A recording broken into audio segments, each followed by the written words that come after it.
Bueno, el programa de Ciencia de la Información y la Documentación, Bibliotecología y Archivística de la Universidad del Quindío saluda gratamente eh, a los asistentes en la tarde de hoy, a nuestro conferencista, a los docentes del programa, estudiantes, egresados e invitados.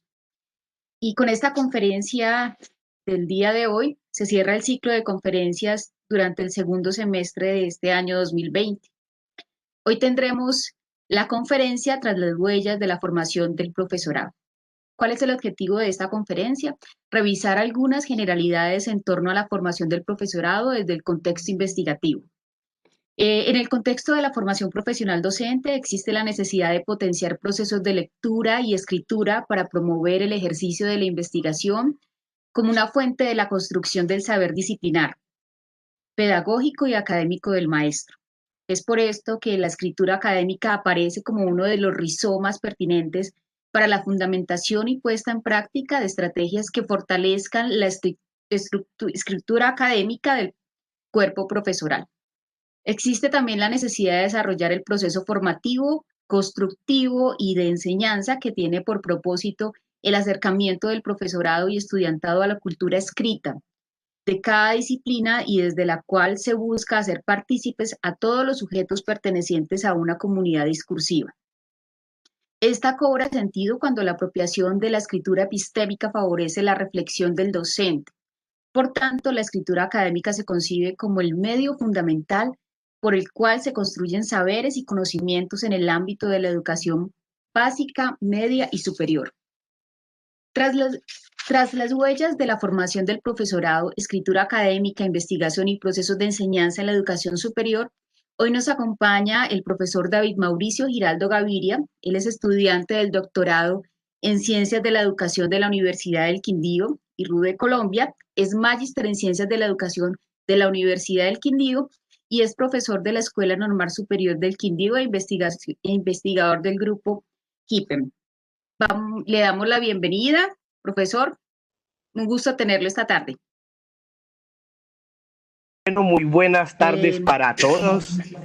Espero que se encuentren muy bien. Para mí es un gusto poder venir a compartir con ustedes un poco lo que venimos construyendo y lo que venimos quizás en un principio analizando sobre los procesos de escritura y todos estos procesos que se llevan a cabo no solo en la formación profesional, sino en los procesos de producción de escritura académica. Hay una necesidad enorme de trabajar en ello y pues hoy venimos a compartir un poco de eso, un poco de lo que venimos construyendo y pues lo primero yo quiero agradecer especialmente al programa de Ciencias de la Información por esta invitación. Le agradezco también especialmente a la ingeniera Alejandra Giraldo y a la profe también Alejandra Parra que han estado muy pendientes en el proceso y que bueno, me invitaron y bueno, aquí estamos para compartir un poco.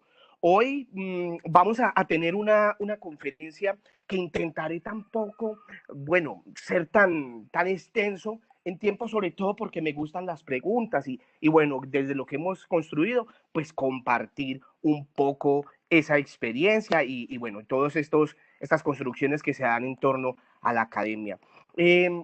Mirando un poco el ejercicio de lo que venimos realizando y lo que somos, pues ya la profesora Marta nos mostraba un poco esa hoja de vida que nosotros, nombre de lo que vengo trabajando en el doctorado en Ciencias de la Educación y que vengo trabajando de la mano en la Escuela Normal Superior del Quindío de Laboro y que especialmente en cabeza de mi asesor, que es el doctor Miguel Ángel Caro Lopera, un doctor muy conocido entre toda esta familia uniquindiana. Pues bueno, vamos a mostrar algunos avances de todo ese proceso que nosotros vamos configurando sobre y en torno más bien la escritura académica. Y esta ponencia, llamémosla, o conferencia o charla que tenemos el día de hoy, le dio un nombre y es Tras las huellas de la formación del profesorado. Escritura académica, investigación y procesos de enseñanza en la educación superior, y yo diría que media también. Y bueno, algo que me parece muy importante con lo que podemos iniciar es entender un poco ese juego con esa imagen que les traigo allí. A mí me encanta la pintura renacentista, y bueno, cómo no traer la obra de Miguel Ángel aquí presente y en una pintura muy, muy conocida que se llama La creación de Adán, que la encontramos en la Capilla Sixtina. Miren, y la traigo por algo, y es que si ustedes miramos un poco la historia de esta pintura, Miguel Ángel estuvo trabajando en esa pintura entre 1508 y 1512, 4 años, un encargo de un papa, del papa Julio II, y él se dedicó esos 4 años a pintar. Y dentro de esas pinturas, si uno mira la Capilla Sixtina, es una pintura de toda la capilla. Entonces es una configuración total de cuadros, que cada uno tiene una representación, digámoslo, histórica y religiosa en torno a lo que ha sido el cristianismo. Pero aparte de mirar ese factor cristiano, pues tiene una configuración pictórica bellísima y que nos muestra algo, que hay alguna relación muy bella allí con la escritura, y es que escribir, así como pintar, yo diría que son un tejido. Y si nosotros miramos esa palabra de escribir, escribir viene bueno, de escribir, y más bien el texto, más bien miremoslo desde el texto. Eso es un texto. Un texto viene de tejido, de texto. Y ese tejido que uno va configurando también tiene unas representaciones en lo que uno es, en lo que uno piensa y en lo que uno desea ser. Y en el caso de los maestros, pues nosotros tendremos que tener una idea sobre ello, sobre cómo nosotros atendemos a nuestros estudiantes, sobre cómo nosotros nos hacemos ver ante el mundo y sobre todo cómo o qué le dejamos nosotros a esos estudiantes y a la humanidad. Porque un maestro que no escribe es un maestro que lastimosamente se olvida. De allí la necesidad de escribir.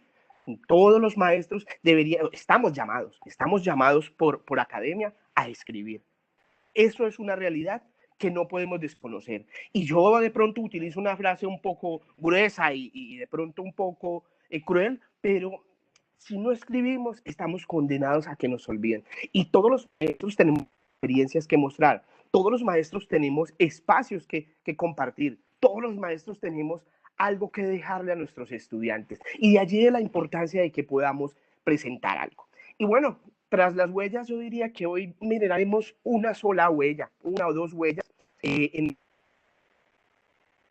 de navegación, que la organicé en 4 pasos, en ese camino. Un primer momento en el que vamos a hablar de ese entramado de situaciones, varios caminos en la formación del profesorado. 2, de la teoría a la realidad, escribir como un acto biográfico. 3, situaciones didácticas, del dicho al hecho. Y cerraremos en el día de hoy mirando unas breves conclusiones en torno a lo que discutamos o les comparta en este encuentro. Y esta es esa Capilla Sixtina. Entonces, como lo podemos ver, es una capilla que está configurada por diferentes frescos y bueno, qué maravilla poder uno decir que dentro de ello hay un texto, hay una imagen y hay una armonía dentro de todo lo que quiere decir allí. Lo mismo pasa con nuestra escritura. La escritura que nosotros tengamos como maestros es una forma de dejarle a nuestros estudiantes ver lo que somos. Si nosotros a veces tenemos miedo de mostrar cómo escribimos, pero la escritura es un reflejo de lo que yo soy, de lo que yo creo y de lo que posiblemente seré, les decía ahorita. Y vamos entonces en ese orden de ideas, ideas iniciales. 3 ideas para configurar este punto. Primero, yo me apuntalo desde algo que dice Estanislao Zuleta. Y es que Estanislao Zuleta nos invita en uno de sus ensayos, dice que no renunciemos al malestar de tener que pensar. He allí la primera tarea como maestros y como profesionales que nos estamos formando. Hoy, un título es lo de menos. Yo creo que todos, aparte de trabajar por un título de obviamente profesionalizarnos, pues debemos buscar o debemos, digamos, no renunciar a ese malestar de tener que pensar, no por el hecho de solo conseguir ese título, sino porque nuestras configuraciones profesionales nos llevan a cambiar, a mutar, a tener otras ideas del mundo, porque estamos en un mundo bastante cambiante, un mundo globalizado que a diario nos muestra pues que debemos de tener otras dinámicas de trabajo en nuestras labores como docentes, no solo como docentes, como ingenieros, que aquí hay bastantes, como maestros en formación, como estudiantes de ciencias de la información, como licenciados en alguna disciplina, etcétera, etcétera. El primer llamado de un profesor es a estar dispuesto siempre al aprender.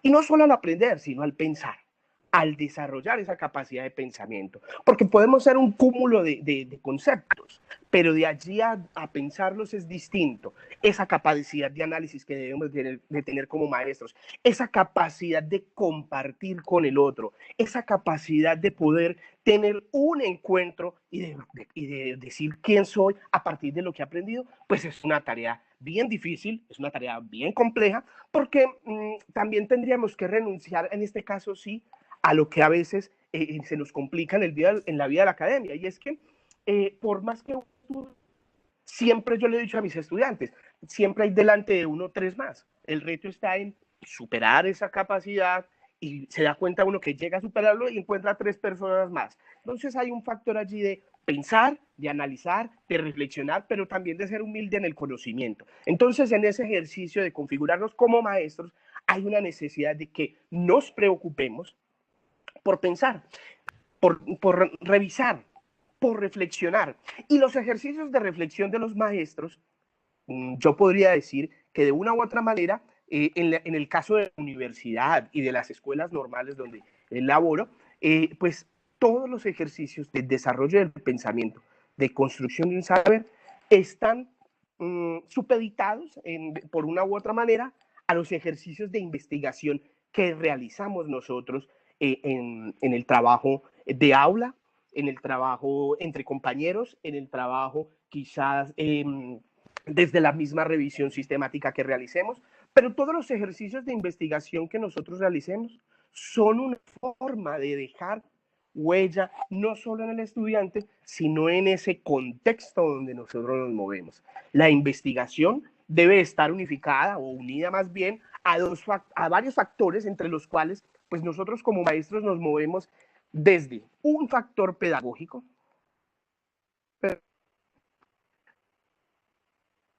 no se olvida y yo entendería este la pedagogía como el hecho que nos presenta Armando Zambrano, que nos dice que la pedagogía es un discurso, ¿sí? Y que quizás es un discurso reflexivo, y es un discurso que nace quizás de las experiencias estéticas, conceptuales, vivenciales que tenemos todos los maestros. La investigación tiene que tener siempre ese factor pedagógico, porque siempre me tengo que preguntar, ¿y eso para qué? ¿Qué dejé?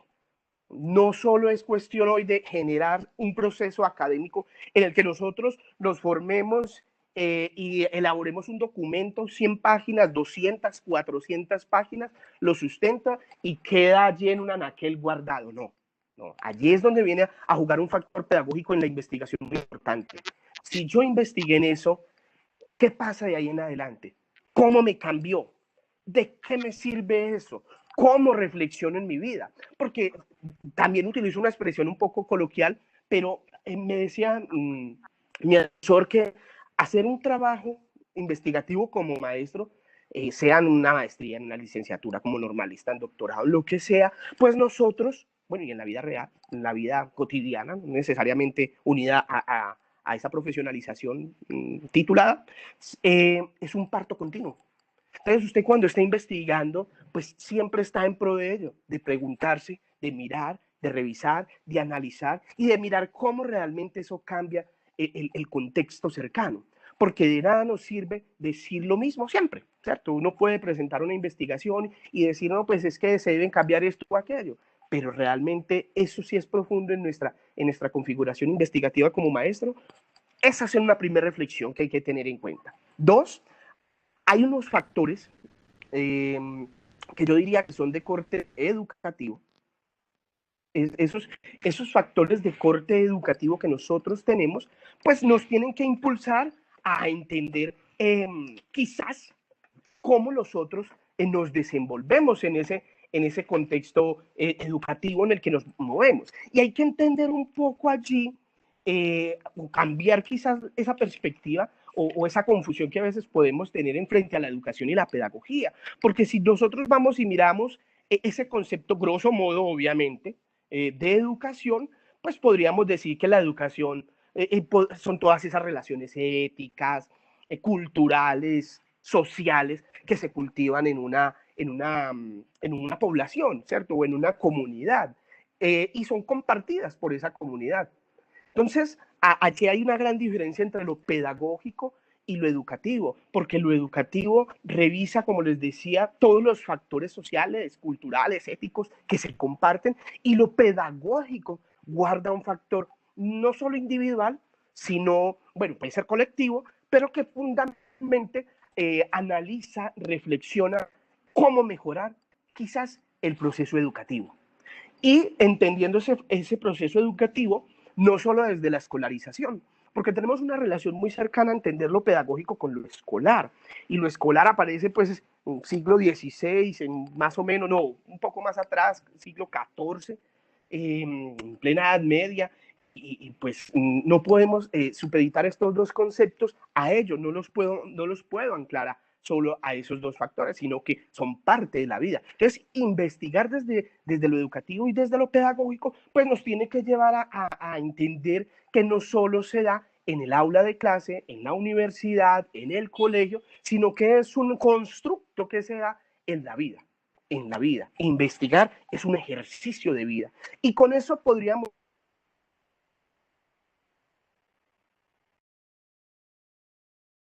investigación es un ejercicio autobiográfico. Entender un ejercicio autobiográfico como un ejercicio de vida. Hace un tiempo tuve un maestro, el doctor Dairo Sánchez, y nos decía que la investigación tiene que ser un ejercicio anclado a lo que yo vivo, obviamente, autobiográfico, pero que también responda a las realidades que vive mi ciudad, que vive mi departamento, que vive mi país, que vive el mundo, para poder tener una relevancia. Y la investigación inicialmente como un acto autobiográfico, pues entonces responde a lo que yo soy como maestro. Y no solo como maestro, sino como persona. Quizás, en mi caso, hoy están escuchando parte de esta conferencia en la escritura. Y es porque desde lo que soy, desde el ejercicio autobiográfico, pues entonces en mi vida ha marcado o ha sido marcada por todos los procesos de escritura. Desde que empecé a estudiar he tenido un interés por aprender a escribir y sigo aprendiendo, obviamente. Entonces allí hay una necesidad de entender que todo lo que nosotros gestemos no solo debe responder a las situaciones que nos exigen en ese momento, obviamente hay que tenerlas en cuenta, pero también a lo que yo soy. Porque esto pasa, yo les voy a poner un ejemplo muy coloquial. Cuando usted tiene una pareja, una novia, no sé, una esposa, esposo, lo que tenga, y usted, el hombre aquel, pues usted le interesa por algo. Y el hombre puede que no sea el más atractivo físicamente, puede que no sea la persona más inteligente, digámoslo en términos de conversación, puede que no sea un hombre que tenga, bueno, dinero, etcétera, etcétera, pero sí hay algo que a usted le genera interés. La neurociencia no lo dice. Si usted pierde el interés, pues usted no aprende. Eso se dice desde la neurociencia. Y pasa lo mismo en eso. Si usted le pierde el interés al hombre, pues entonces lo va a dejar. No lo va a aguantar. Ya le encuentra lo feo, lo malo, cuando ya se aburre. Y pasa lo mismo en la investigación, siendo muy analógicos, pues allí. Si yo no tengo un interés real frente a lo que yo quiero investigar, pues entonces voy a tener serios problemas para poder aprenderlo, para poder reflexionarlo, para poder indagar. Por eso es lo importante de que todos los ejercicios que nosotros realicemos a la hora de investigar, pues estén muy unificados o estén muy cercanos también a mis intereses. Y eso no está mal, ¿cierto? Hay que mirar cómo y qué me interesa. Y dentro de esos intereses, uno que todo, por encima del tema, el tópico, lo que quiera uno abordar, sí tiene que existir un interés cuando yo investigo, fundamentalmente por la escritura, porque la letra, pero por la escritura, porque hoy todos los procesos académicos, absolutamente todos los procesos académicos se centran en la escritura. Y nosotros somos temerosos. Yo lo miraba en algún momento con otros compañeros, somos temerosos a que nos escuchen o a que nos lean, más bien, a que nos lean. Entonces, todo ejercicio de escritura que nosotros llevamos a cabo es también una parte fundamental, fundamental en cualquier ejercicio investigativo. Si yo quiero investigar, tengo, o debo más bien, tener un interés por escribir. Y escribir no es una tarea fácil, pero no imposible. Y está unida o requiere de varias cosas, de análisis, de lectura constante, de búsqueda, de saber buscar información, de tener un interés particular, pero sobre todo de planificarla y reescribir. O sea, no todos los procesos de investigación van a tener esto. Todos, absolutamente todos, independientemente de que yo sea de una disciplina o de otra, si yo soy de literatura y lengua castellana, si soy de biología, si me gradúo del programa de ciencias de la información, si me gradúo de X o Y espacio académico, siempre voy a tener ello, la necesidad de escribir. Entonces ya miramos tres cosas que con estas ideas iniciales empezamos a mirar todos los procesos de escritura. Uno, no renunciemos a ese malestar de tener que pensar. Dos, entender esa investigación como un ejercicio desde lo pedagógico y desde lo educativo. Tres, investigación como un ejercicio autobiográfico. Mis intereses son importantes a la hora de investigar. No es un ejercicio impuesto, no es un ejercicio de que le toca investigar, no. Yo personalmente en las universidades que he trabajado lo discuto mucho y es porque uno no tiene por qué estar como obligado a investigar sobre algo, ¿no? Uno tiene que tener un interés por investigar. Entonces es bien importante tenerlo allí en cuenta. Bueno, invito a algunos, creo que alguien tiene abierto el micrófono y nos genera un poquitico de interferencia. Es para continuar. Y vamos a mirar estos apuntes para ser un investigador de aula. Y es que para ser un investigador de aula, a mí me parece que todos sabemos, aquí los que estamos reunidos en la academia, sabemos que tenemos un interés, bueno, o buscamos, nos preocupamos por escribir, por investigar, por hacer visible nuestro conocimiento, nuestro saber, ¿cierto?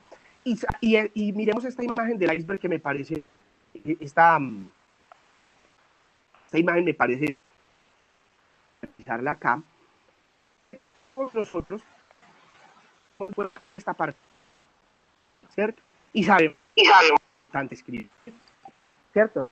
Es importante escribir para investigar, claro que sí, pero para poder escribir hay otras situaciones que están, digamos, escondidas o por debajo de alas por acá, lo subrayémoslo con la manita para que se vea, debajo de ese iceberg todas las situaciones.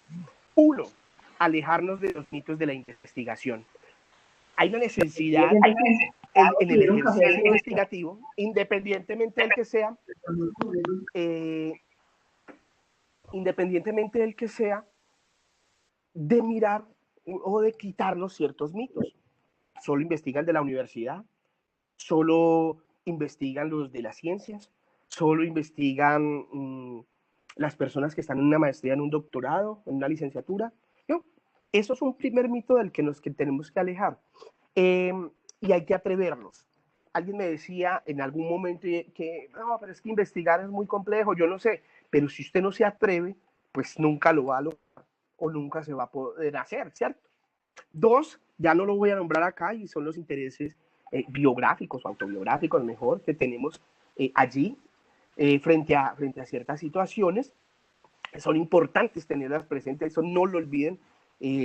Hoy, por ejemplo, en mi ejercicio doctoral, he entendido que si uno no está interesado, pues nunca va a terminar la tesis doctoral.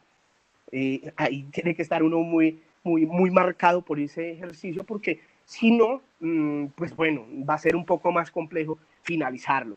3, muy centrado en lo que ya nos decía Stanislao Zuleta, no renunciar a ese malestar de tener que pensar, y es esa fundamentación teórica, porque yo puedo fundamentalmente hablar desde la seguridad que me da la ignorancia. Uno puede hablar desde la seguridad que a veces le da la ignorancia en el tema, pero en los ejercicios investigativos siempre requerimos de algo, de una fundamentación, de pararme quizás en los hombros del gigante, como decía Newton. Newton le preguntaban cuando hacía lo de las leyes que él presentó, la gravedad y todo el cuento, y le preguntaban que cómo hizo pues para hacer ello. Y entonces él decía que lo que quiso fue pararse en hombros de gigante, y pensando quizás en lo que hacían, lo que habían hecho otros detrás de él. Y pasa lo mismo en nuestros ejercicios investigativos. Nada sale de la nada. Uno puede tener un interés, pero probablemente hay personas que ya han estudiado ello, han hecho. Entonces hay que tener una fuerte fundamentación teórica, conceptualizar, saber desde dónde me paro cuando yo produzco un saber. Otro, el que está ahí debajo de ese iceberg para ser un buen investigador de aula, es tener una competencia escritora. Pero la competencia escritora solo se logra en el hecho de yo producir, en el hecho de yo hacerla. Y yo le digo a mis estudiantes algo que me apego mucho a la pedagogía progresista de John Dewey, que dice que, o de John Dewey también lo llaman, que uno aprende haciendo. Y para escribir, pues tiene que hacerlo. Si no nos atrevemos a escribir, a que otros nos lean, a que otros nos miren, a que otros no estén de acuerdo, pues no vamos a fortalecer esa competencia escritora. Y pues bueno, que esa investigación pues tiene que ser un ejercicio continuo de reflexión, de análisis, de ir un poco más allá, de metacognición. ¿Para qué? Para posteriormente todo eso que hacemos en el aula, hablemoslo desde el aula, poderlo divulgar. Porque pasa algo con nosotros como maestros, y me incluyo, y es que podemos hacer muchas cosas dentro de nuestras aulas, sea en un ambiente remoto, sea en un ambiente virtual, sea en un ambiente, bueno, presencial, y hacemos cosas maravillosas, pero no las escribimos, no las sistematizamos, no las divulgamos, y allí es donde se pierde quizás con la tesis que iniciaba, y es que un maestro que no escribe es un maestro que se olvida. Hay una necesidad entonces, pues de que todos los maestros, independientemente del nivel, que trabajen, básica, preescolar, básica, media, superior, pues entonces escriba y cuente y comparta y diga. Y bueno, hoy digamos que la academia se mueve hoy por algunas, digamos, formas de compartir nuestro saber y nuestro conocimiento, ¿cierto? Entendiendo ese saber, como lo decía Zambrano, que son todas esas experiencias que yo configuro en mi vida, y ese conocimiento como ese saber teórico, o como ese constructo teórico que fundamenta a la luz de lo que he vivido. Y yo podría decirle que algunas formas de compartir, en este caso, conocimiento, ¿cierto? Pues radican en que, digamos, todos tenemos que entender que por encima de los beneficios económicos, por encima de los beneficios personales, y quizás del mismo, de convertir el saber en un ejercicio vanidoso, en una vanidoteca llena de artículos, ¿cierto? Yo me he escrito tantos artículos, yo me he hecho tantos artículos de reflexión científicos, tengo tantas publicaciones. Por encima de esa vanidoteca, pues la producción y la divulgación del conocimiento es importante, porque nos actualiza, porque nos permite mostrar un poco lo que somos, y porque a la hora del té, hoy las comunidades científicas se validan, ¿sí? Se validan, y se hacen visibles a la luz de estos elementos, a la luz de publicar artículos científicos que salen de esas investigaciones que hacemos, artículos de reflexión que pueden ser propios de ese quehacer de aula, publicaciones, libros, capítulos de libros, participar de congresos, de conferencias, de foros.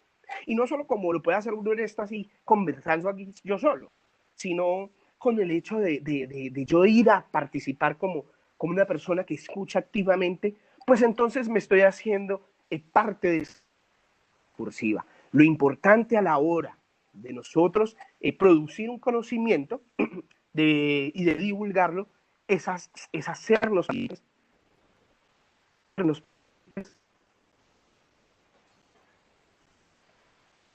discursiva.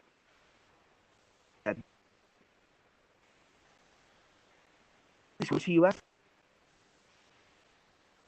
entender como ese conjunto de, digamos, de miembros de una comunidad que se preocupan por el estudio de campo. Determinados campos, ¿cierto? Comunidades discursivas las hay de todas las clases.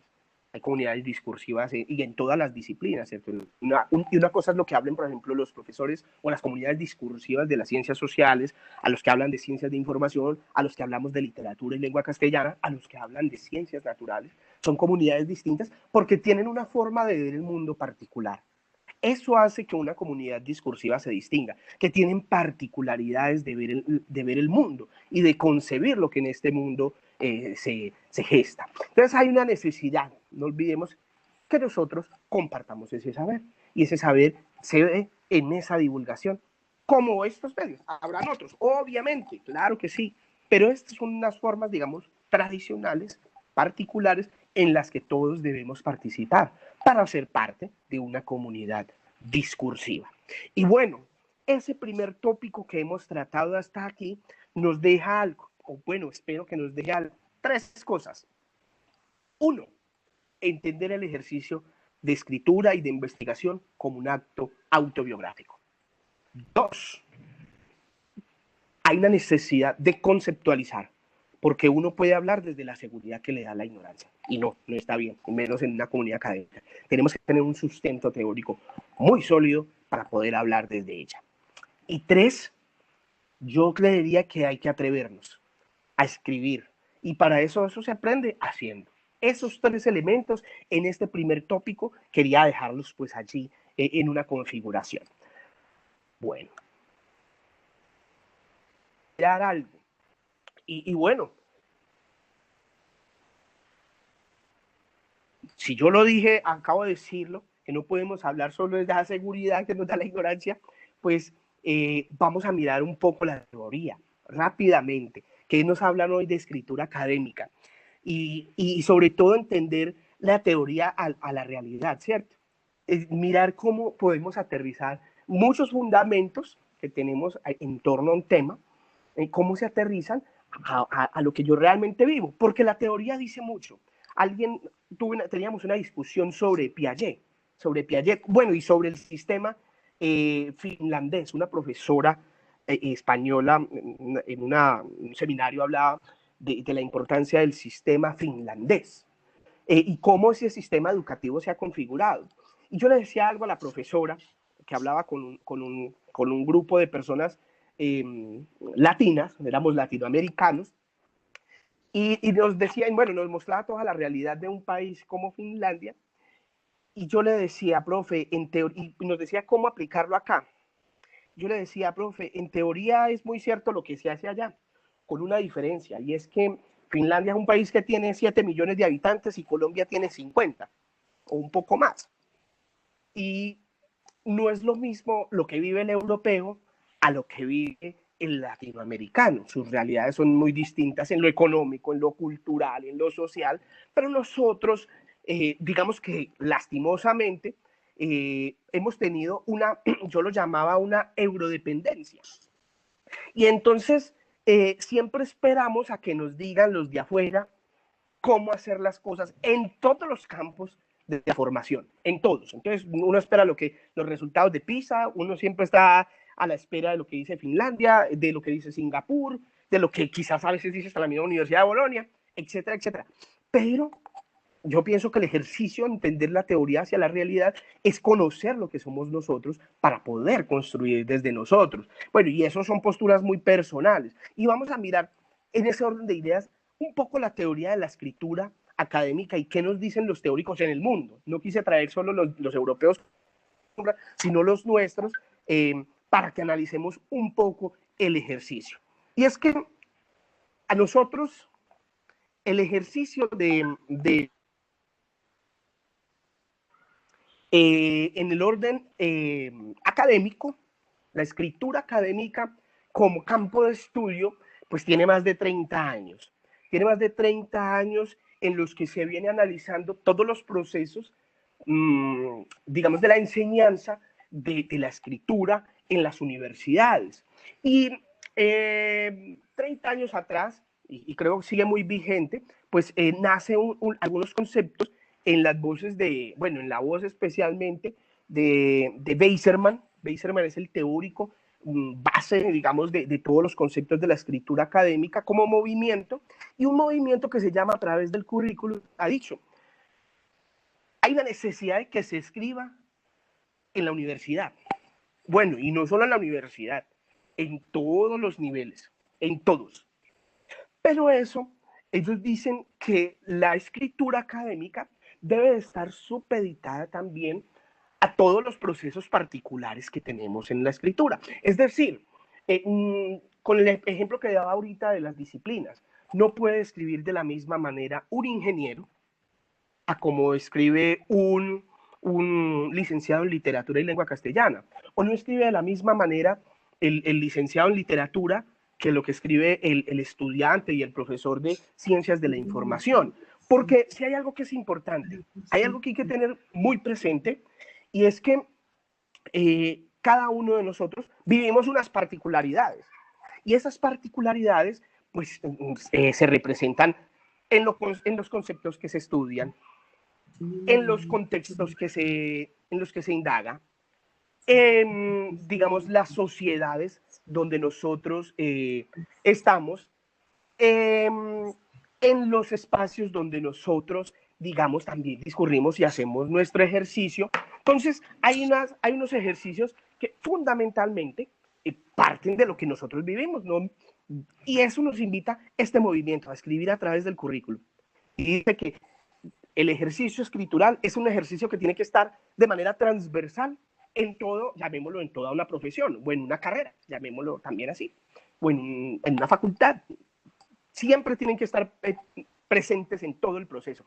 Y no es una tarea, que eso es un mito, bueno, una representación social más bien, que se mueve mucho en el mundo de la escritura y de la profesionalización, y es que la tarea de escribir y de leer solo es del profesor que enseña literatura y lengua castellana, en cualquiera de sus niveles. No, el movimiento a través de escritura, a través del currículum, nos invita a que pues, hombre, nosotros pues partamos de todas las situaciones que vivimos y construyamos en todos los espacios. ¿Eso qué quiere decir? Que estos movimientos nos invitan a que pues todos los maestros de toda la carrera deben escribir. Todos absolutamente deben de escribir. Eso es muy importante tenerlo allí presente cuando nosotros trabajamos en cualquier programa, en programa académico, pues nos tenemos que tener muy claro que es una tarea que atraviesa, yo lo podría poner en esta imagen así, atraviesa todo el proceso. Escribir no solo depende de uno, es de todos los maestros. Bueno, y entonces todo nace en las digamos, ideas de Weiserman inicialmente, pero pues digamos que es un movimiento que se ha visto involucrado o analizado desde diferentes espacios y culturas. Entonces nosotros podemos mirar los estudios de Castelló y de Teodoro Álvarez, que ha estado muchas veces en la universidad, en torno a la escritura académica. Uno podría mirar quizás desde el contexto chileno a Juana Marinkovic. Digamos que para Latinoamérica hay un valor muy importante en un movimiento que nace de la escritura a través del currículum, que es el movimiento de escribir en las disciplinas, en cabeza de Paula Carlino. Entonces, allí también digamos que bebe de lo que dice Beiserman y, y muestra la necesidad de escribir en las particularidades que cada uno tenemos, que ya las hemos nombrado, y allí hay algo que son dos conceptos bien importantes. Uno, y es que la escritura, digamos, nace a partir de esas particularidades, pero el concepto de literacidad, por ahí veo un micrófono abierto, los invito a que lo cierren, y digamos que todos estos ejercicios que nosotros vamos llevando a cabo, dice Paula Carlino, cuando bebe de un concepto anglosajón de Beiserman, que es el concepto de literacy, y bueno, y que ese concepto hace, digamos, referencia a todas las prácticas de escritura académica que se llevan a cabo en una disciplina o en unas comunidades, pues ella bebe y lo trae al lenguaje nuestro y lo, digamos que hace una traducción que a mí me parece que no es tan acertada, pero que es la de alfabetización académica. Entonces, cuando Paula Carlino dice que la alfabetización académica es invitar, permite que todas las personas, digamos, sean partícipes, puedan debatir, puedan exponer sobre lo que se vive en su comunidad discursiva. La alfabetización académica busca, digamos, que involucrar a todas las personas en el proceso de la enseñanza de la cultura escrita. Entonces, utiliza un término, enculturación. Entonces, la necesidad de que todas las personas utilicen determinados conceptos para y que se involucren en el ejercicio. Pero hay algo que yo siempre reconozco y lo traigo aquí que me parece muy importante, para no irnos por fuera de solo del contexto quizás anglosajón. Con la cinta y el papel. Bueno, la cinta y el papel, ay, Dios mío. Ahorita la conseguimos, profe. Y hay algo que es importante, yo siempre reconozco, y es que hay que tener en cuenta también nuestro contexto de escritura académica. Y en cabeza de dos personas, tres, falta aquí uno, muy conocidos para nosotros en la Universidad del Quindío, y es en cabeza de Zaira Camargo, de Graciela Uribe, del mismo Miguel Ángel Caro Lopera, nos han enseñado algo. Por allá en el 2011 decían que a nosotros nos exigen escribir, pero nunca nos han enseñado a escribir. A todas las personas nos exigen que pues sí, que tenemos que producir algo de escritura. Nuestros maestros nos lo han pedido, ¿cierto? Y hagan un ensayo y envíemelo. Háganme un mapa conceptual y envíemelo. Háganme tal cosa. Pero realmente no nos lo han enseñado. Nos dicen que lo hagamos, pero no nos lo han enseñado. Entonces, desde la escritura académica, también nace una premisa que a mí me parece muy importante, y es que si nosotros exigimos escritura, también estamos en la tarea de enseñarla, y eso independientemente del espacio en el que yo me mueva. Porque a uno, y me pongo en lo biográfico, yo recuerdo muy bien cuando estaba, pues hace tiempo, más joven, en el colegio, entonces me decían, haga un ensayo. Y bueno, yo lo hacía como consideraba, ¿cierto? Pero si realmente no lo habían enseñado, de una que otra vez, pero es un ejercicio que constantemente tenemos que tener claridad para enseñarlo, porque, independientemente, bueno, que yo pongo el ejemplo del ensayo, pero puede ser cualquier texto que nosotros solicitemos a nuestros estudiantes. Si uno, porque digamos que la escritura también responde a lo que nosotros hemos vivido. Entonces, pero es muy importante tener claro qué es lo que yo le exijo al estudiante, qué es lo que yo le pido al estudiante que me presente. No es solo poner el enunciado de lo que tiene que entregar, sino enseñarle lo que debe entregar. Importante. Y bueno, no me voy a tener la teoría. Bien, en cuanto a lo que venimos hablando, esa escritura. Y es que a nosotros, digamos que la teoría que como educadores de escritura hay cosas que debemos de atender, lo acabamos de hablar. Es decir, escuchar esas voces del estudiantado. Todo el ejercicio de escritura que nosotros hacemos en el aula es un ejercicio de toma y dame. Y cuando nosotros somos asesores, por ejemplo, de proyectos de investigación, pues tenemos que escuchar al estudiante y lo orientamos hacia ello. Y uno de los ejercicios, cuando yo oriento un ejercicio de investigación, pues es también ponerme en el papel de él y acompañarlo en la escritura. No se trata, ojo, aclaro allí, no se trata de corregirle el ejercicio, sino de enseñarle y de revisarle para que él mismo corrija el ejercicio, ¿cierto? En el caso, por ejemplo, cuando acompañamos esos procesos de escritura. Dos, digamos que en el ámbito de la universidad y de los programas de formación de las escuelas normales, hay algo que es muy importante y es que la escritura debe de tener una redefinición. Y dentro de esa redefinición debe entenderse que no se escribe de la misma manera en las instituciones escolares hasta la educación media que lo que yo escribo en la universidad. Eso es otra representación social que se tiene, no es que el muchacho ya viene del colegio, ya viene de 11, tiene que saber escribir. No, porque las dinámicas son distintas, ¿cierto? Y eso es como yo digo que es como una bola de nieve a la inversa.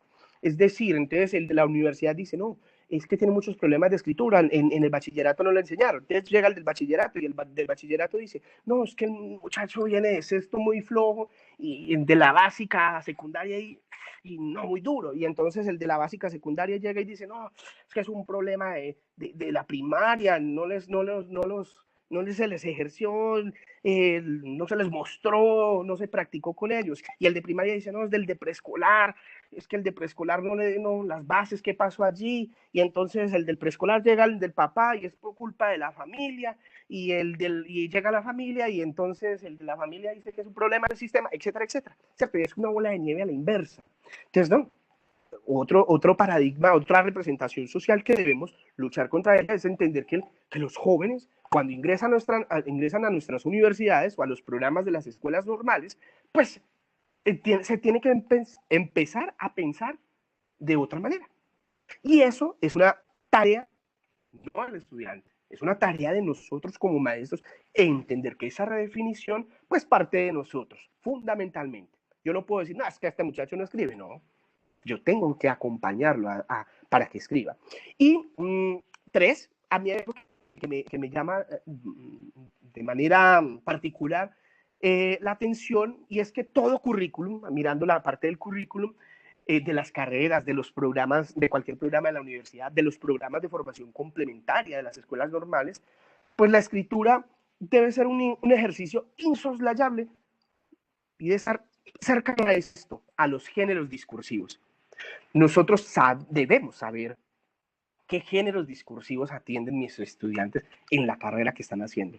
Yo tengo que tener claridad y el programa. Los programas deben de tener claridad frente a qué les vamos a exigir que escriban nuestros estudiantes, porque no se trata solo de escribir por escribir, sino de escribir con sentido. Entonces, hay una tarea muy grande en todo, esto no es solo nuestro, sino de todas las universidades y en el mundo, de identificar qué géneros discursivos se abordan, ¿cierto? Porque nosotros podemos decir desde las tipologías, y no voy a entrar a discutir términos muy particulares del lenguaje, pero mirando tres tipologías, usted escribe desde lo narrativo, desde lo positivo explicativo y desde lo argumentativo. Pero yo no le puedo decir al estudiante, hágame un escrito argumentativo, o argumenteme con esto. No, yo tengo que saber qué género, porque los géneros son las formas particulares en que se presenta el discurso. Ejemplo, pongamos uno de ellos. Entonces, digamos que la tipología narrativa, un género, el cuento, pasa lo mismo en la tipología argumentativa.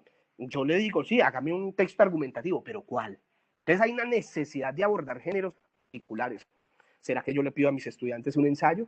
¿Será que yo le pido a mis estudiantes un artículo de opinión? ¿Será que yo le pido a mis estudiantes que hagan una reseña crítica? ¿Será que yo le pido a mis estudiantes, bueno, etcétera, etcétera, etcétera? Yo tengo que conocer qué géneros discursivos les voy a solicitar, y algo que no se nos puede olvidar. Y es que cuando yo le solicito al estudiante eso es porque conozco el género.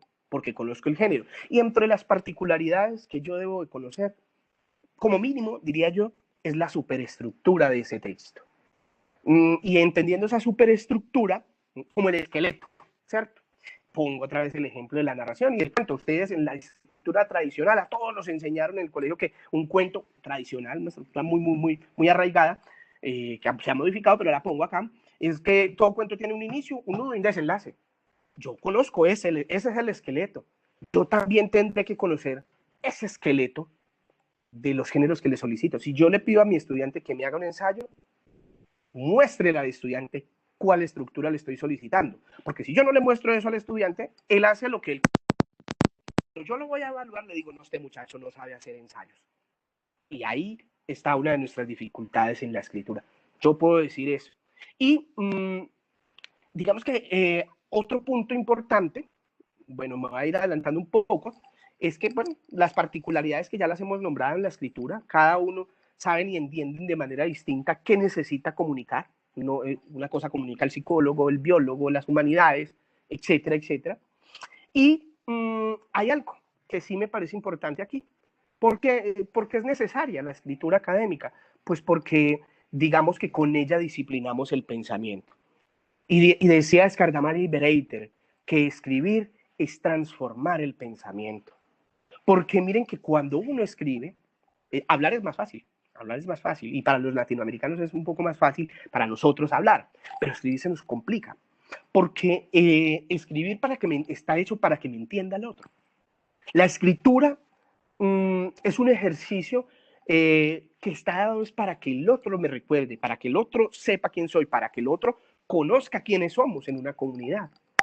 E independientemente de lo que usted escriba, usted puede hacerse algo que hacían mucho las niñas en los 80 y 90, y entonces hacían el diario, querido diario, y ese querido diario, pues quizás lo escribía para ella, pero si lo dejaba mal parqueado, pues se lo leían, ¿cierto? Entonces, la escritura es un ejercicio que no está hecho para mí, está hecho para nosotros, es un ejercicio en el que se comparte, y es un ejercicio, yo pienso, muy humilde, porque es también ponerme en lo que yo pienso, en lo que creo, en lo que voy a tener detractores, en lo que voy a tener gente que comparta conmigo ello, pero que sí es una manera de mostrarle al mundo y de una expresión de pintar la raya, una forma de pintar la raya frente a lo que yo creo y, bueno, y considero frente a un tema. Hay algo que me parece que es necesario y es mirar aquí, digamos que para eso no hay una tarea mágica. No hay tareas mágicas para enseñar a escribir. Es parte de la práctica. Habrán algunas estrategias que ahorita las miraremos, pero es una tarea que requiere de tiempo para hacerlo. Y algo que yo le decía a mis estudiantes, o hago mucho con ellos, en un semestre siempre les pido un ensayo en determinado espacio académico, pero ese ejercicio de escribir un ensayo es un ejercicio que se me lleva todo el semestre. Entonces yo solo digo, no, yo quiero que usted aprenda a escribir un ensayo. Y todo el semestre, ¿pero qué? Lo planificamos, lo estructuramos, lo revisamos constantemente. Entonces es más sano uno pensar en la escritura en un ejercicio único, porque es mejor, como me decían en estos días, que uno tiene que hacer mucho con muy poquito. Entonces es mejor abordar un género y, digamos, sacarle todo, exprimirlo, y aprovecharlo para que el estudiante aprenda a escribir bien. Bueno, en cuanto a... les quería compartir esta parte que vengo analizando, haciendo una revisión sistemática exploratoria sobre el concepto de alfabetización y aprovechando aquí el programa, una cuña que me parece increíble para... Y bueno, y para profes, aprovechen mucho ese CRAI de nuestra universidad, es muy completo. A mí me ha ayudado muchísimo en la construcción de un estado del arte, en mis procesos de estudio, y es muy completa, o sea, tiene muchas bases de datos, de ahí pude extraer mucho, entonces, pues ahí hago como una publicidad, digámoslo, para compartir un poco de ello. Pero sí he encontrado algo, y es entender de todo lo que hemos hecho en una revisión sistemática exploratoria, que hicimos una revisión de 80 estudios, artículos de reflexión y científicos especialmente, hicimos un análisis de estos 80 estudios a la luz de unos criterios y empezamos a mirar un poco, queríamos mirar la alfabetización académica y qué se ha hecho hasta ahora después de 30 años y mirarlo fundamentalmente en la formación inicial de docentes. Y bueno, no voy a entrar como a mirarlo detalladamente esa revisión sistemática, pero entre las cosas que sí me parecía importante, o me parece muy importante decir, es que, bueno, esos 80 estudios que se revisaron y se reseñaron en un documento, hacen alusión a varios conceptos, a la alfabetización académica, a la escritura académica y a la formación inicial de docentes. Y digamos que estas bases de datos como Dialnet, Redalyc, Scopus, obviamente, pues nos permitieron configurar, Google Scholar, también buscamos allí, no vamos a decir que no, nos permitieron configurar ese análisis de 80 investigaciones que hasta el momento hemos revisado y que hemos, digamos, revisado y encontrado algunas particularidades en torno a todos los procesos de la enseñanza de la escritura académica. ¿Y qué les podría resumir rápidamente? Varias cosas. Y es que si yo me paro desde este concepto central, uno podría decir que la alfabetización académica debe ser entendida como un proceso formativo y de enseñanza que tiene por objetivo el acceso de los estudiantes a las culturas escritas de las disciplinas, lo cual pues busca la participación activa de todos estos sujetos aún en una comunidad discursiva, decía Beiserman, y bueno, y lo ha dicho Arnaud, Carlino, bueno, entre otros, pero ese debate nosotros lo llevamos a mirar que digamos que todo el recorrido que se ha hecho en la alfabetización académica corresponde a más de 30 años que les decía ahora, en torno a mirar cómo enseña a escribir. Y hay algo bien particular, y es que se ha estudiado mucho, pero pues continuamos quizás presentando los mismos problemas en la enseñanza de la escritura. Y dentro de esas situaciones, me parece importante resaltar algunas de ellas, y es que si nosotros miramos la alfabetización académica desde ese primer, digamos, miremoslo a la mano izquierda, estos que están en verdecito, las investigaciones han estado centradas fundamentalmente, o en lo que encontramos, en tres elementos. En torno a una construcción en continuum, es decir, digamos que todas las prácticas discursivas propias de la disciplina que nosotros estamos, responden, digamos, a las particularidades contextuales, epistémicas y axiológicas de nuestras comunidades. Entonces, ¿y eso qué quiere decir? Que los estudios se han centrado en mirar percepciones de los maestros, quizá de manera escasa en aspectos didácticos, y tres, han analizado desde lo reflexivo de que, pues, que se debe continuar relacionando, analizando, revisando quizás de manera muy detallada qué ha pasado con la alfabetización y cómo se sigue enseñando en la universidad, digamos que en lo que se vive constantemente. Y nos han dicho que la escritura académica y en el proceso de alfabetización no es una cuestión, digamos, de adquisición del código escrito, no. No es solo aprender a escribir las palabras como lo hacemos quizás en esas alfabetizaciones iniciales, sino que también en la construcción de diversos lenguajes, donde se miran qué, donde se aprende a escribir, no se escribe, digamos, en el vacío, decía Castello, sino que se hace a partir de situaciones inherentes texto a la determinada disciplina. Entonces es muy importante entender también que técnicas de escritura pues cambian de acuerdo a estas comunidades. La alfabetización es relevante porque atiende a los procesos de enseñanza y de acercar a los estudiantes y a los maestros o a cualquier persona desde, digamos, desde una naturaleza social, es decir, que responde a lo que vive, a lo que siente, a lo que le preocupa, a lo que le interesa, a lo autobiográfico. Uno, me parece que es importante tener en cuenta ello. Por otra parte, si nosotros miramos la escritura académica, en la formación docente, en esta segunda categoría. Ya miramos los nuevos docentes, ahora miremos en la formación y en la profesionalización de los que ya ejercemos, pues los procesos de escritura de este orden, pues digamos que se han centrado en mirar, uno, los procesos de producción de escritura en unos contextos escolares; dos, en mirar esas representaciones sociales, que es donde me voy a detener; y tres, en mirar algunos factores pedagógicos en el ámbito académico. Pero me voy a centrar en este aspecto de las representaciones sociales. Y hay algo que a mí me llama fuertemente la atención cuando nosotros hablamos quizás de esas representaciones sociales, y es que nosotros no podemos desconocer que todas las representaciones sociales, nos dice Moscovici, que se constituyen, o son un conocimiento más bien, que se constituye a partir de nuestras experiencias, pero que también de las informaciones, de los conocimientos y de los modelos de pensamiento que recibimos y transmitimos a través de la tradición, la educación y la misma, diría yo, que comunicación social, dice él.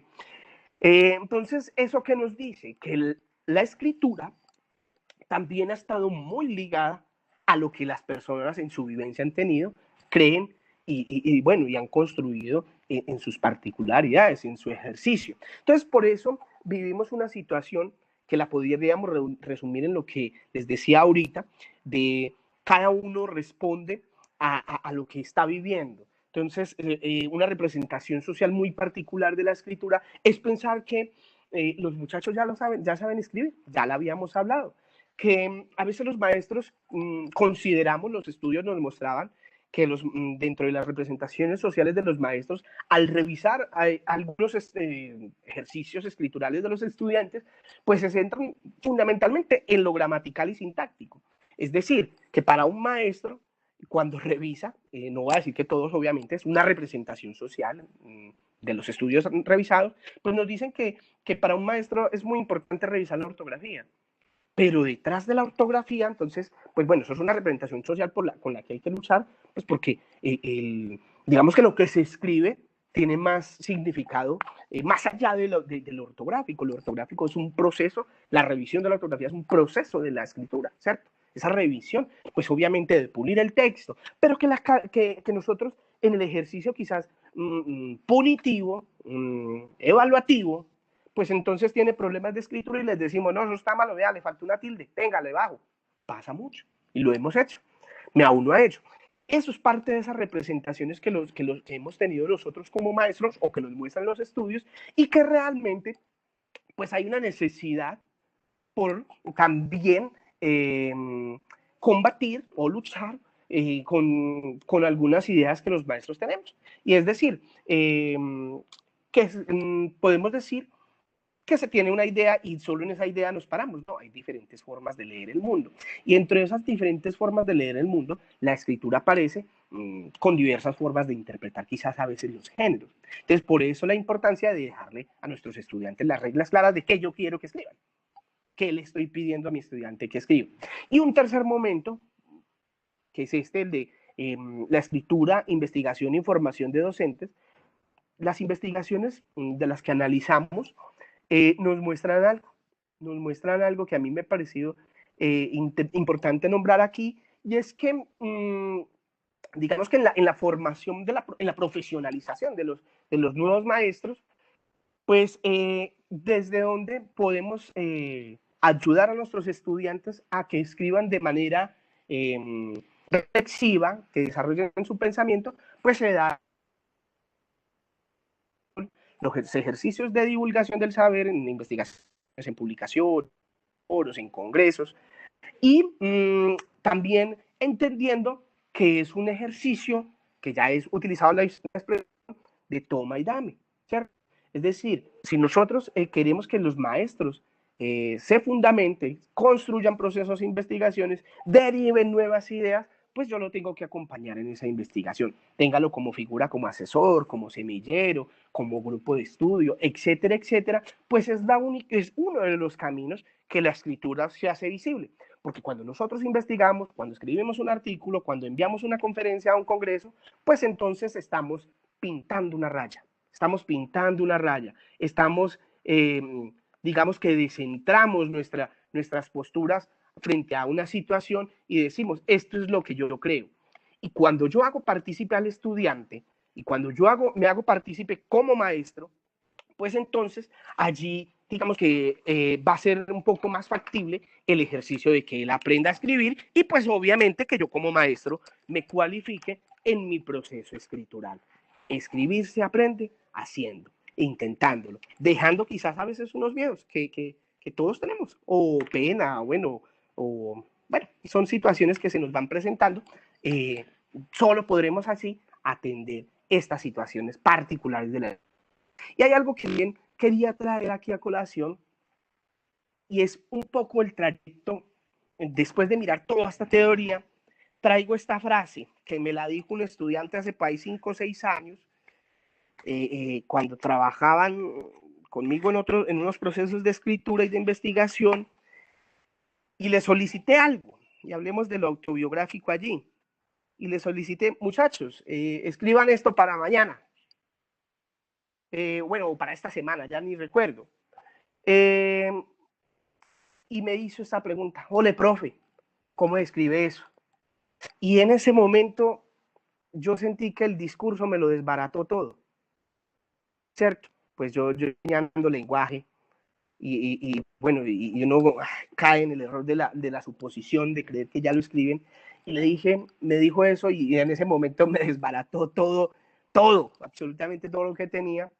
Y obviamente le dije, sí, mijo, tiene toda la razón. Yo no le he explicado cómo se hace y qué se debe hacer para escribirlo. Y de allí nació, digamos, todo esto que ese. En la vida real,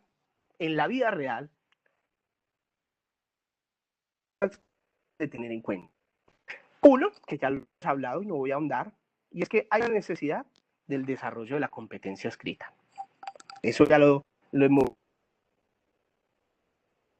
Es también importante nombrarlo acá, y es que debemos ahondar en los géneros discursivos que nosotros atendemos en nuestros espacios académicos, ¿cierto?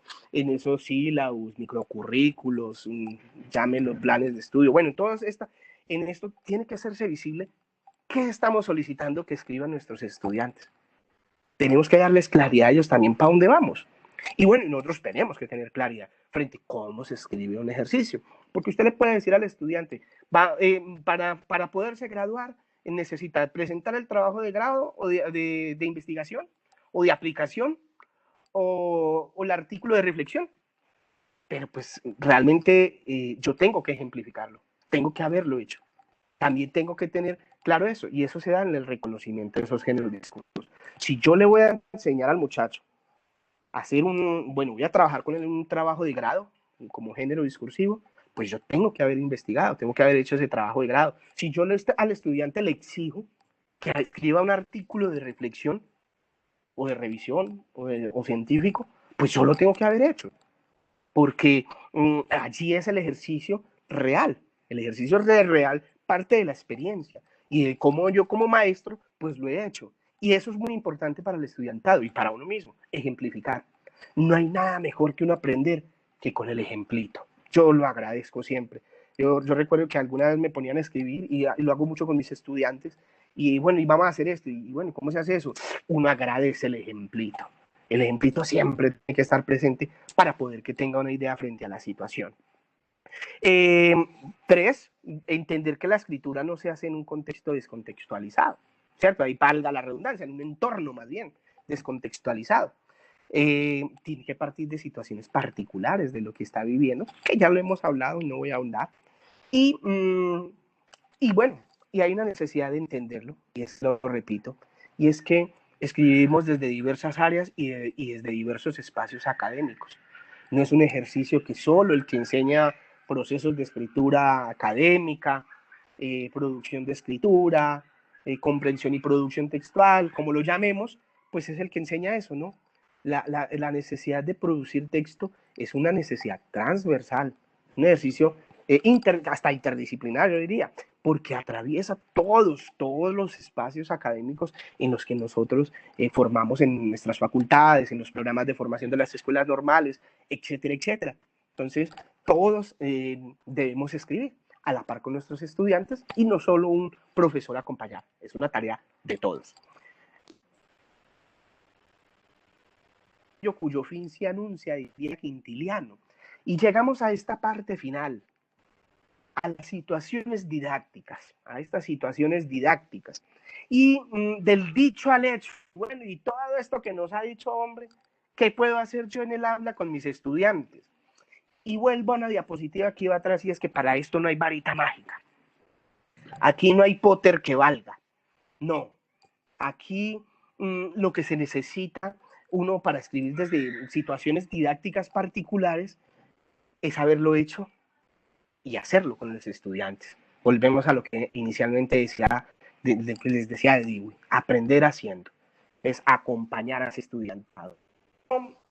Quise traer estas situaciones que me parecen interesantes y de lo que he podido construir con mis estudiantes es muy particular. Uno, que todos los estudiantes deben de tener un contacto, y no solo los estudiantes, los maestros, tienen que tener contacto directo, ¿sí?, con los materiales de determinado campo profesional. Valga aclararlo, y ya lo hemos dicho. Y es que la escritura responde a la disciplina que yo escribo, o en la que yo escribo. No pueden escribirse de la misma manera en ciencias de la información a lo que se escribe en ciencias sociales, o en lo que se escribe en literatura y lengua castellana, o lo que se escribe en matemáticas, ¿cierto? Hay unas particularidades y bueno, nosotros tenemos que poner en contacto a nuestros estudiantes con las particularidades. Una tarea que yo siempre hago antes de empezar a dar un espacio académico es pensar, y bueno, en este espacio académico, ¿qué les voy a enseñar a escribir? Porque responde a veces a carreras diferentes, a programas o a espacios distintos. Entonces, es pensar qué los voy a poner en contacto y poner en contacto a los estudiantes. Y hay algo que es muy importante también allí tener en cuenta, y es que poner en contacto a los estudiantes, para escribir hay que leer. Entonces, tendremos que tener en cuenta que nosotros muchas veces hacemos sílabos y esto que llamamos también microcurrículos, etcétera, etcétera. Y uno a veces lo último que revisa es la referencia bibliográfica. Y yo pienso que debemos hacer el ejercicio al revés. Mirar qué referencia bibliográfica voy a leer con mis estudiantes. Porque si yo las pongo ahí, es porque las voy a abordar en mi espacio académico. No solo es por ponerlas y es importante nombrarlo, no. Esas referencias bibliográficas, pues yo las tendré que hacer visibles durante los semestres o los encuentros que yo tenga con mis estudiantes. No son solo allí puestas para responder al microcurrículo o al sílabus, ¿no? Sino que es un ejercicio que yo, digamos, un material con el que yo voy a responder a la escritura con mis estudiantes. Dos, que la escritura requiere de modificaciones de tiempo didáctico. Yo no puedo esperar. Bueno, y nosotros de pronto como maestros estamos muy unidos al ejercicio de la evaluación, bueno, que en la escritura se conoce como la revisión, y en la revisión yo no puedo pensar que en el primer borrador, en el primer escrito, yo debo calificarle a mi estudiante, no. El ejercicio de revisión de la escritura académica es un ejercicio que necesita de constantes revisiones. Y decía Fernando Vázquez en uno de sus capítulos en un libro que se llama Pregúntele al ensayista. Y en Pregúntele al ensayista dice que de la página en blanco al nuevo borrador, se llama el capítulo. Entonces, nosotros nos pasa algo muy similar cuando escribimos. Nosotros pasamos de esa página en blanco al nuevo borrador. Entonces, no puedo pretender que mi estudiante en una sola entrega ya tenga un ejercicio limpio, un ejercicio que yo pueda presentar, que yo ya pueda hacer, ¿no? Porque necesita de diferentes revisiones. Y me pongo un ejemplo que traigo aquí siempre en estos encuentros, y es que cuando yo leo a veces lo que escribí en la licenciatura, cuando terminé, y yo lo leo hoy, y digo, no, uy, ahí me faltó mucho. ¿Pero por qué? Porque es falta de experiencia y es parte del momento que estaba viviendo. Pero si algo veo y es que hay una necesidad de una revisión constante. Hoy escribo y voy y me reviso y encuentro que nos falta, ¿cierto? A todos nos falta. Un solo borrador no nos va a permitir a nosotros evaluar realmente a un estudiante. Entonces, es eso, la modificación del tiempo didáctico de la escritura. 3, me parece que es muy importante mirar los saberes previos de los estudiantes. Y esto ya nos lo han enseñado en diferentes espacios que hemos vivido como maestros. Uno tiene que mirar qué sabe el estudiante, porque es que el estudiante no es una vasija para llenar, sino una vela para encender, dice Dewey. Entonces, pues hay que mirar qué traen y qué conocen, porque tampoco podemos partir de que no sepan nada. Miremos, analicemos con los estudiantes. Uno dice prueba diagnóstica y le pone la prueba diagnóstica y sacó 0 porque no sabía nada. Primer nota mala, mijo. Ponga las pilas que ya empezó mal. No, no. Hay que mirar, hay que revisar realmente cómo cómo están llegando nuestros estudiantes y de dónde puedo partir. 4, atender a situaciones, digamos, que la acción docente debe estar supeditada, ¿sí?, a las situaciones particulares y debe estar presente desde el inicio. El maestro no es solo entendiéndolo como debe ser un mediador, pero ese mediador no debe estar presente solo al principio, sino durante y después. Entonces, es importante tener en cuenta. 3, la discusión entre pares. Y miren que este ejercicio aplica también para nosotros. Cuando nosotros escribimos, debemos tener presente que también tienen que leer nosotros antes de presentarlo. Entonces es una tarea no solo del maestro, sino del estudiante también, que lo lea a otro, que le mire a otra persona distinta lo que escribe. Y hay algo que he aprendido con el tiempo y me ha enseñado mi maestro Miguel Ángel Caro, que uno debe dejar reposar los textos. Usted hoy es el mismo día. Dele tiempo al tiempo a ese escrito. Déjelo reposar y que otra persona lo lea y le dé su interpretación que ha hecho. Bueno, aquí 5 creo que sí. Digamos que todo escrito tiene unas interpretaciones y reconstrucciones. Sumo con lo que ya hemos hablado, de la página en blanco al nuevo borrador. Fernando Vázquez lo dice. Y todo parte de aquí.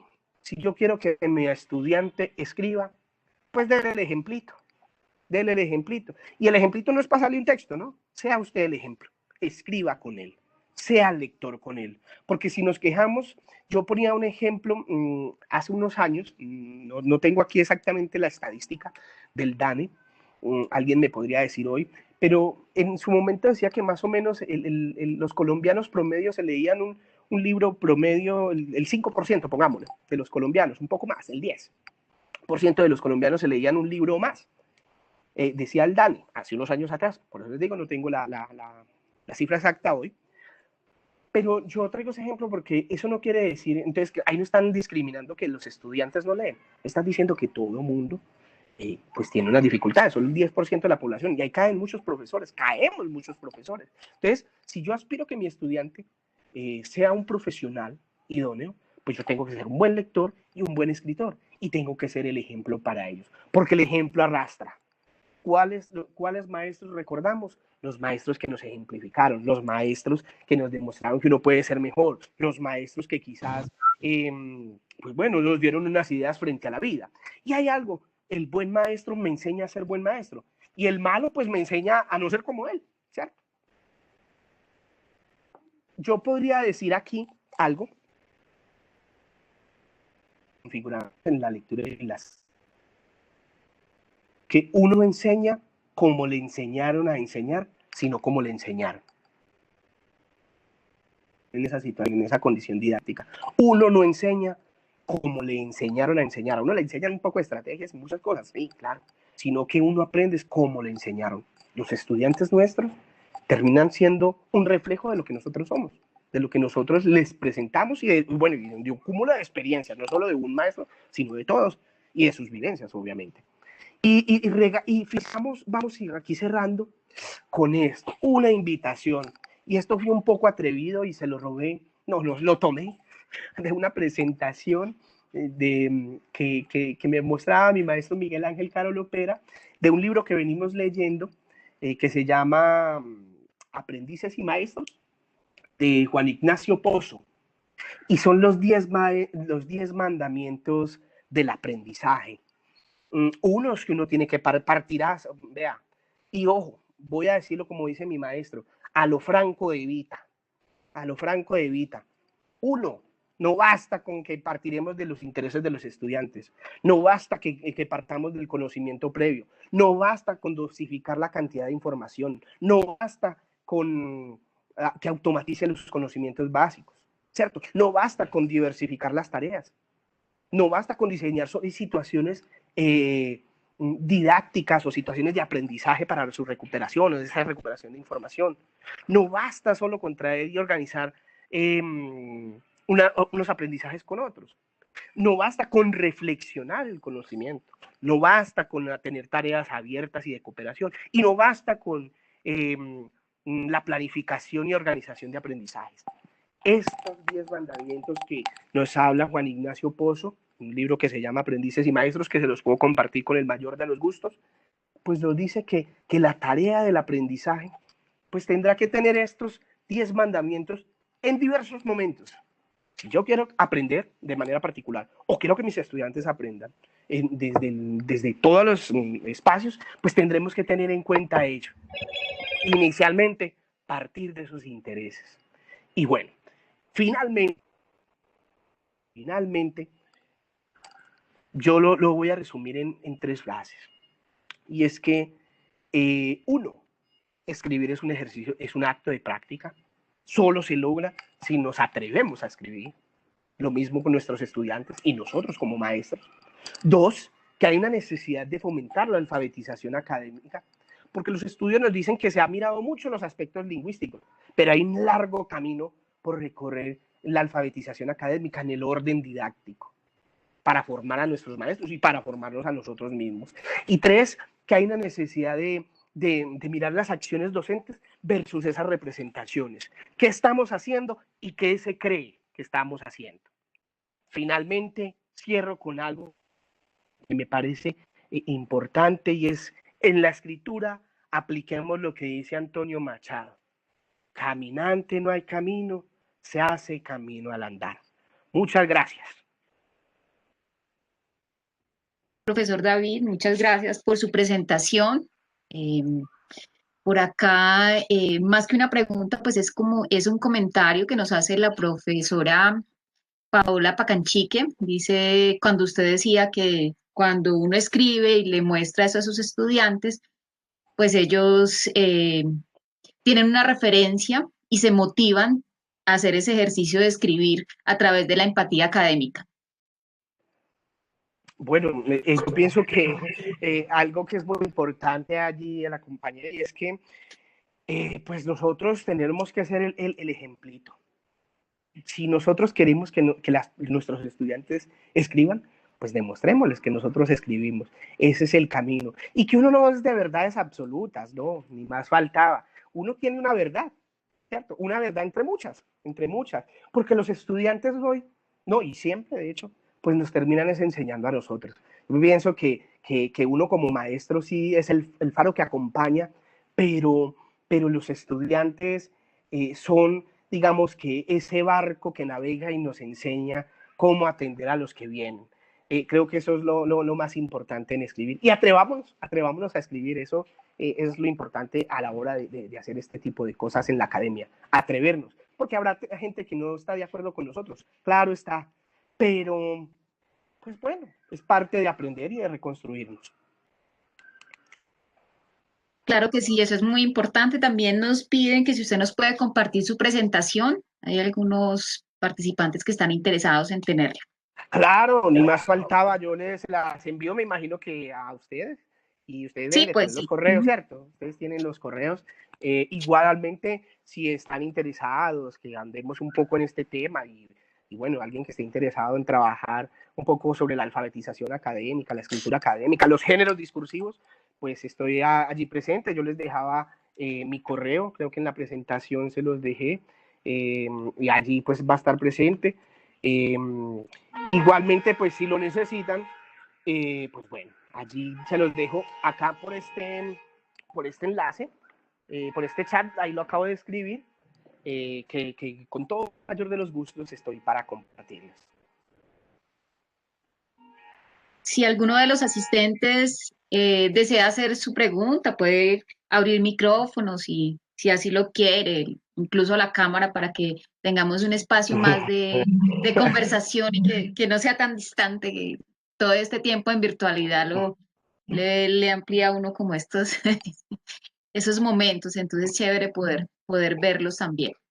Sí, sí, termina uno jugando al espiritismo, ¿cierto?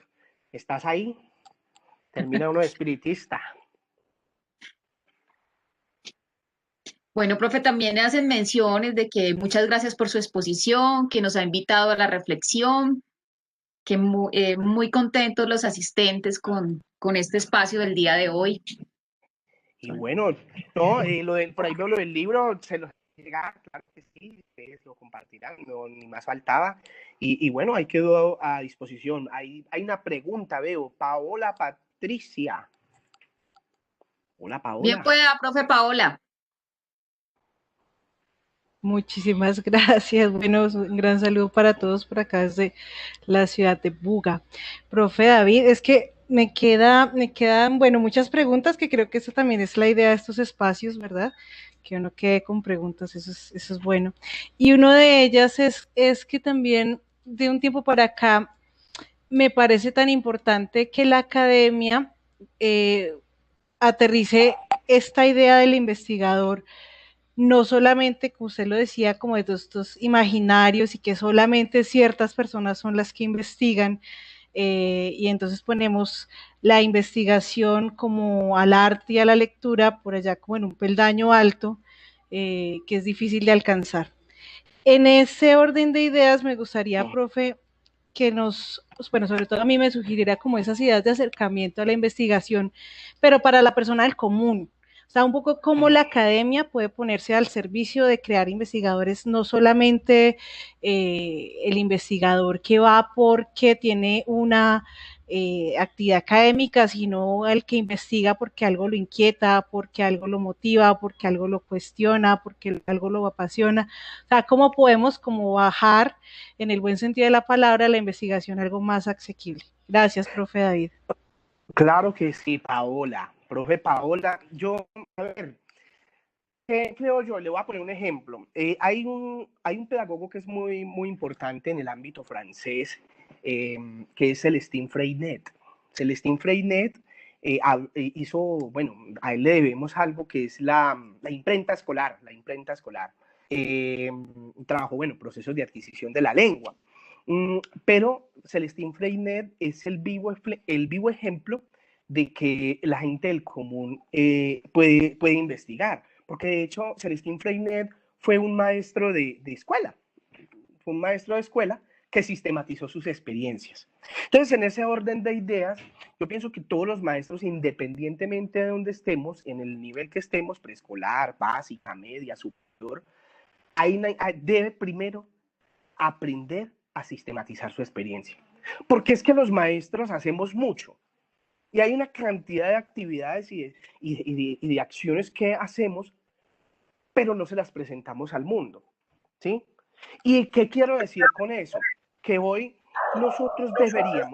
hoy debemos nosotros como maestros, digamos que buscar una forma, así sea sencilla, de sistematizarla, dar mi actividad, hacerle un seguimiento fotográfico, hacerle un seguimiento a la planeación que yo hago, hacer una pequeña reflexión, hacer un análisis de un texto que yo voy leyendo, buscar en otras fuentes. Ese es un camino. Yo pienso que el camino inicial es interesarse por lo que yo hago.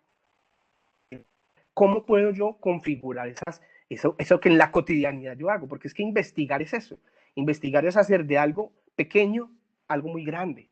No se trata de cambiar las fronteras del universo, ¿no? Se trata de cambiar ese contexto de mis estudiantes y mío, inicialmente. Y si, bueno, si puedo poder mover un poco más las fronteras, maravilloso. Eso inicialmente. Dos, creo que es muy importante que nos atrevamos a escribir, empezando por un género específico, conocerlo.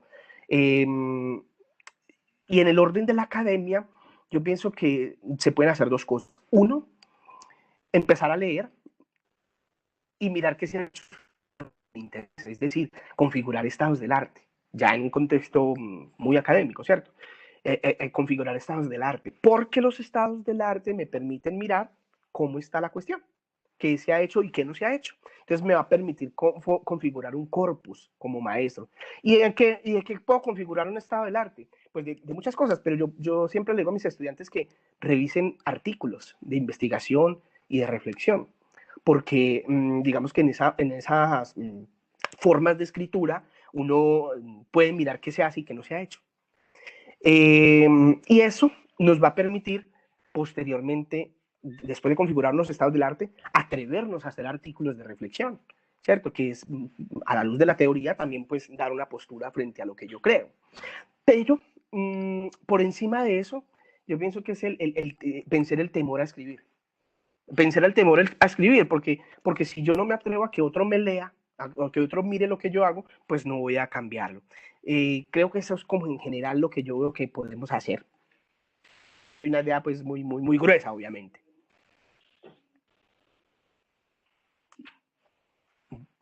¿Listo? Bueno. Por acá, María José dice, no solo desde el proceso recíproco de la lectoescritura entre docente y estudiante, sino como dice David, en el proceso de crecimiento donde se guía e ilumina al educando. Un buen docente es un espejo, y doy fe de que David Giraldo lo es, un espejo del que como aprendiz debo reflejado el amor, la creatividad y la disposición que quiero y debo desarrollar. Nos dice María José. María José, una estudiante que tuve hace un tiempo ya atrás. Un abrazo, María, muchas gracias por acordarse. Y hay mucha gente conocida para mí, bueno, el programa y compañeros y estudiantes que he tenido, y aquí estaba mirando en el listado. Muchas gracias por ese acompañamiento.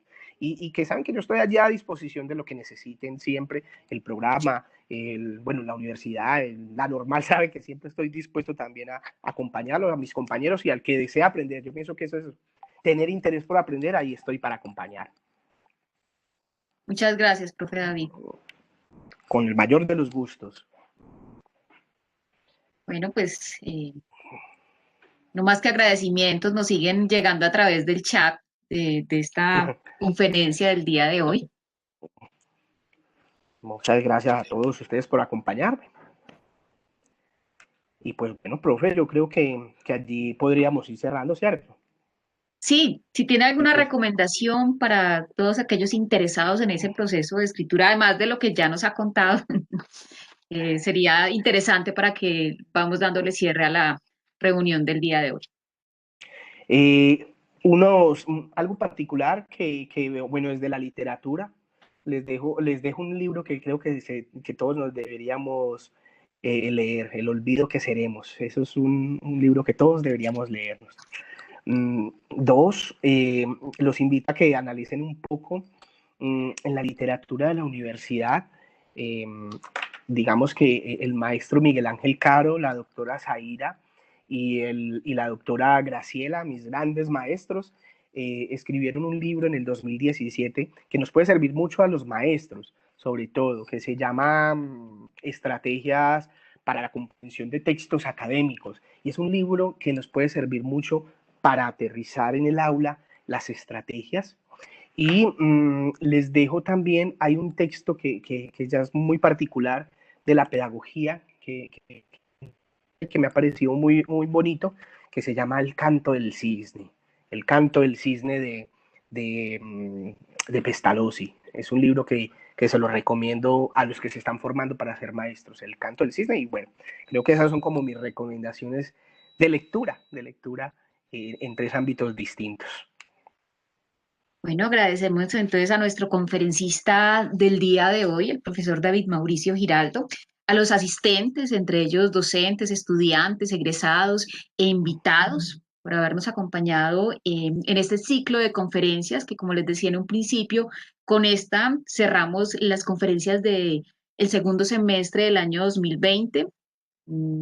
Esperamos encontrarnos nuevamente el en el 2021 con más de este tipo de eventos que nos permita compartir y conocer diversas áreas como la investigación. También hemos tenido desde la bibliotecología y desde diversos temas a través del programa de Ciencia de la Información y la Documentación, Bibliotecología y Archivística de la Universidad del Quindío. Nuevamente, gracias, profesor. Nuevamente, gracias a los asistentes, a la dirección del programa, a los docentes, estudiantes, egresados e invitados que en este día nos han acompañado. Sí, muchísimas gracias a todos. Al programa, Alejandra Giraldo, mi hermana, muchas gracias. A Alejandra Parra también. Y bueno, a ustedes como programa que me invitaron a este espacio y a todos los que nos acompañaron. Ahí estoy siempre disponible. Un abrazo para todos. Bueno, que estén muy bien. Muchas gracias. Muy Bueno. interesante. Felicitaciones. Ahí vamos construyendo, profe.